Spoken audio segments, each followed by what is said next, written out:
Drejtori i përgjithshëm i Policisë së Shtetit, Skënder Hita, u shpreh lidhur me ngjarjet e shënuara gjatë tubimit në zonën e Zvërnecit në një konferencë për shtyp. Ai tha se policia e Vlorës u shfaq e fjetur dhe jo profesionale, duke mos ndërhyrë në kohë. Po ashtu theksoi se për rastin ka kërkuar ngritjen e një grupi të posaçëm hetimor për veprimet e kryera në tubim, por edhe një hetim për zinxhirin drejtues të policisë, teksa po të njëjtën ditë mori masën e pezullimit nga detyra të drejtorit të Policisë së Vlorës, Elidon Çela. Pasakti përcjell publikisht kanë cënuar standardin që unë kërkoj nga Policia e Shtetit dhe besimin që qytetarët duhet të kenë tek institucioni ynë.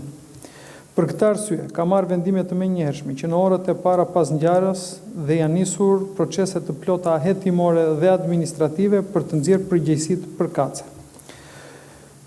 Po ashtu, sot prezantova drejtorin e komanduar të Drejtorisë Vendore Policisë Vlorë, drejtues Edvin Dreun, i cili do të ketë detyrën e rëndësishme të riorganizimit dhe forcimit të strukturave policore në qarkun e Vlorës në funksion të shërbimit ndaj qytetarëve dhe zbatimit të ligjit.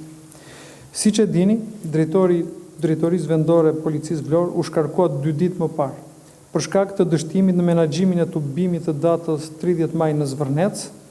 po edhe për informacionin e pavërtet që u përçua publikisht për një qytetar që u mor forcërisht dhe u godit nga rojet e sigurisë private në kantier. Drejtoria Vendore e Policisë Vlorë ka nxjerrë gjithë mësimet e dhura dhe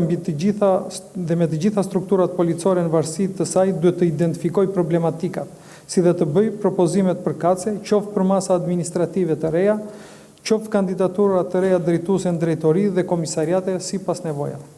Dhe të mos përfaqësohet kurrësi dhe në asnjë rast para publikut me dobësinë e papranueshme të 3 ditëve më parë në Zvërnec, ku policia u shfaq e fjetur dhe jo profesionale, duke mos ndërhyrë në kohë për të parandaluar marrjen me forcë të qytetarit apo duke mos identifikuar dhe arrestuar në kohë punonjësit që goditi me grush qytetarin, ku ajo trup në turpëron të gjithëve.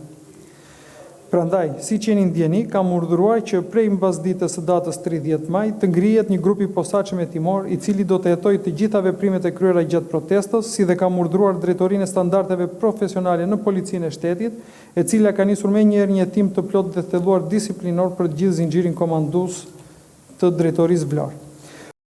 Hita është pyetur edhe për përplasjet mes 2 kompanive në aeroportin e Vlorës. Kryepolici deklaroi se policia nuk ka mbajtur anë, por ka pasur një kërkesë nga subjekti që administronte punimet me vendim gjykate. Në asnjë moment, Policia e Shtetit edhe në këtë rast nuk ka mbajtur anën dhe nuk ka vepruar në kundërshtim me aktet normative dhe ligjore. Aty ka pas një kërkesë nga subjekti që ka të drejtën e administrimit të aeroportit dhe në funksion të mos konflikteve dhe mos të agravimit të situatës, ne jemi vendosur aty për të marrë gjithë masat që mos të kishim një rast si ky i Zvërnecit, se po mos të ishte policia prezon, besoj dhe aty mund të kishte perceptuar situata dhe ndoshta 2 javë më parë në Vlorë për të marrë këto masa. Por në atë rast policia ka vepruar drejt edhe me bazë të lishmërisë. Nga Drejtoria Vendore e Policisë së Vlorës, Hita theksoi se nëse nuk do të ishte prezente policia, situata në aeroportin e Vlorës mund të kishte percipituar.